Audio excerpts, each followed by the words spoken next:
হায়, আমরা তো ভাবি না প্রত্যেক ইফতারির সময় আল্লাহ 70,000 লোককে জাহান্নাম থেকে মুক্তি দেন। হ্যাঁ, আপনি মনে করবেন 70,000 মুক্তি পায় নাকি? হ্যাঁ, হুজুররা খুব হাদিসে তো 70,000 আছে। আমি বলবো না, 70,000-এর চেরম এই প্রবাদ বাক্যটা সত্য। শিশুর পিতা ঘুমিয়ে আছে সব শিশুরই অন্তরে। আমিও বলবো 70,000-এর পিঠে আরো কয়েক 70,000 ঘুমায় আছে। কেমনে জানেন? এই 70,000 কিয়ামতের দিন ওটা দাঁড়াবে আর বলবে আল্লাহ অধিকার দিবে সুপারিশের। এরা দাঁড়াবে আর সুপারিশ করে কয়েক 70,000 নেওয়া যাবে, ঠিক না?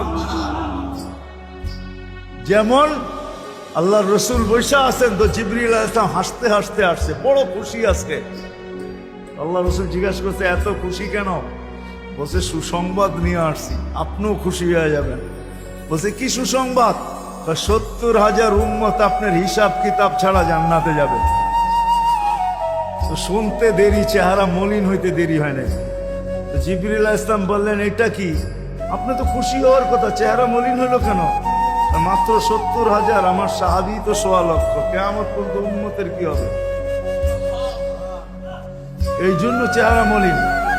আপনি কি নিতে রাজি না? নিতে রাজি না এই কথা বলতেছি না, কিন্তু ভাবতে হবে এটা বলতে পারি।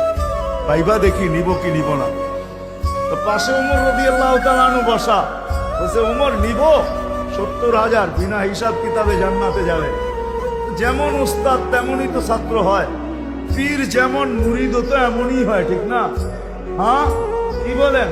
সঙ্গী ভালো হলে আমিও ভালো হব, এটাই তো সত্য। নাহলে কোরআন কেন বলবে কুনু মা সাদিকিন? নেককারদের সাথে চলো, তুমিও নেক হয়ে যাবা। তুমিও নেক হয়ে যাবা, ভালোর লোকে চলো, ভালো হয়ে যাবা। প্রবাদ বাক্য এটাই সত্য। সৎ সঙ্গে স্বর্গবাস, অসৎ সঙ্গে সর্বনাশ, এটাই সত্য।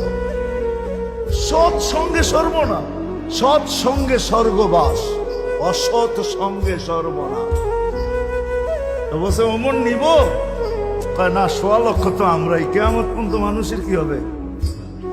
কি করব? ফেরত পাঠায় দেন, বলেন বাড়ায় নিয়ে আসতে। তো বলছে মশওয়ারা হয়ে গেছে, নিতে পারি না, আল্লাহকে বলো বাড়ায় দিতে। আল্লাহ আল্লাহ, ঠিক না? আল্লাহ আল্লাহ আল্লাহ আল্লাহ।